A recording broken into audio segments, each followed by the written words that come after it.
The U.S. Supreme Court has said that liberty is the right to define one's own concept of existence, of meaning, of the universe, and of the mystery of human life, end quote.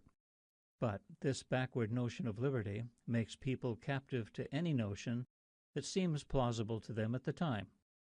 Any nation that has a large number of people buying into this idea has an enormous problem. Real liberty comes from the acceptance of God's right to define our concept of existence, of meaning, of the universe, and of the mystery of human life. The biblical idea of freedom and the world's idea of freedom are two vastly opposing ideas. And this brings us to big picture piece number 8. Genuine freedom is the internal self-control that comes from self-government under God through the enablement of the Holy Spirit, regardless of the circumstances. Real freedom is the ability to respond rightly when things go wrongly. This comes out of a relationship with Christ, much like a branch that bears fruit because it is receiving nourishment from the vine. This branch-to-vine relationship makes all the difference in how we live our daily lives. It can touch others in remarkable ways, like Jack Van Hartesvelt's approach to selling real estate touched an entire city, as we saw in chapter 20. He looked out for the interests of others, both the interests of the company he worked for, as well as for the interests of those with whom he did business. By following the pattern of God's way, Jack was a conduit of God's grace, and things happened that would never have happened had he followed the pattern of the world system. Our work is a participation in God's creation, ruling, subduing, multiplying, causing plants to grow, making things. These are what God does, and yet God gives them as tasks to human beings. God has chosen to work through human beings who, in their various capacities and according to their different talents, serve each other.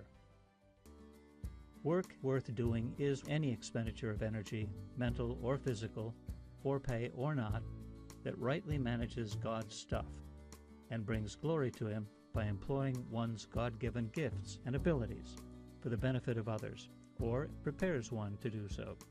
This definition of work applies to all legitimate work, whether it's making cars, light bulbs, or computers, whether it's building roads or skyscrapers or furniture, washing clothes, feeding the family and the family's pet, solving math problems, doing chemistry experiments, writing stories.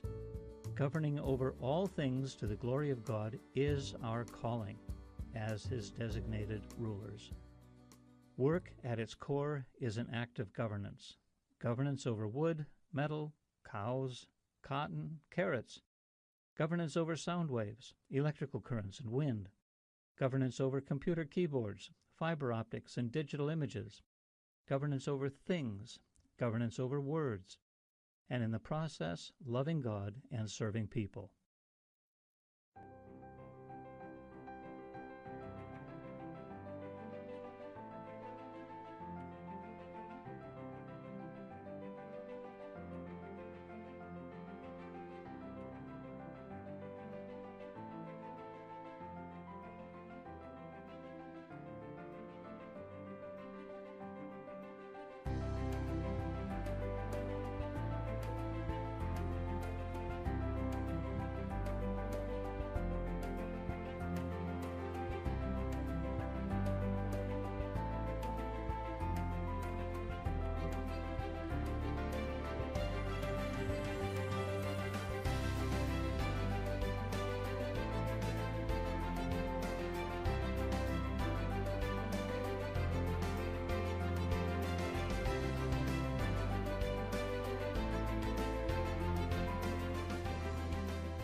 Earth tending and people serving is an immense job, and that's because the task of earth tending and people serving is as broad as creation is wide.